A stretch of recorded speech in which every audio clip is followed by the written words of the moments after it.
Naposledy som sedel na takejto motorke pred 23 rokmi. Čo tu vlastne robí taká motorka? Povedz nám, týpagi. Počujem, vieš, táto motorečka fungovala pre teba ako náradie na učenie motocrossárov, len my, cestári, sme si nedovolili nechať to len tak.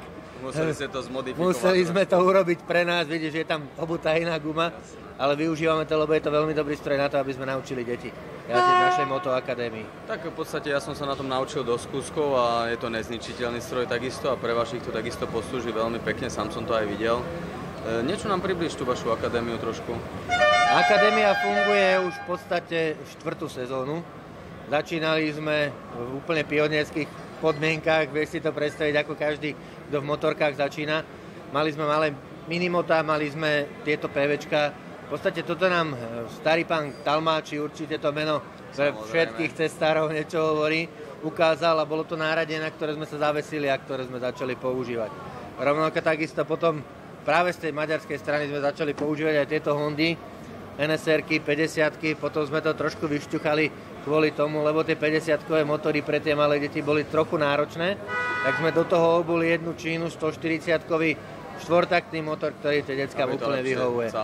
Krásne sa to správa od spodu, nemajú tie deti ten problém, že bum, postavím to na zadné a zbláznim sa. Viem takisto, že deckám sa venuje vlastne Čermo, Martin Čermák, ktorý je bývalý úspešný závodník cestných motocyklov.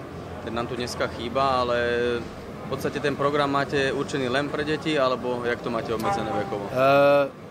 Dobrá otázka. Nie je to len pre deti. Samozrejme začíname tými deťmi, aby sme mohli z dola výjsť až hore a preto je tam Čermo, lebo Čermo nám učí aj z tých starších. Máme chalanov, ktorí na poslednom závode IMRC, v podstate kvázi zóna Európy, jazdili, mali sme tam 3 125-károv, 3 600-károv a vo 6 závodoch chlapci donesli 8 pohárov.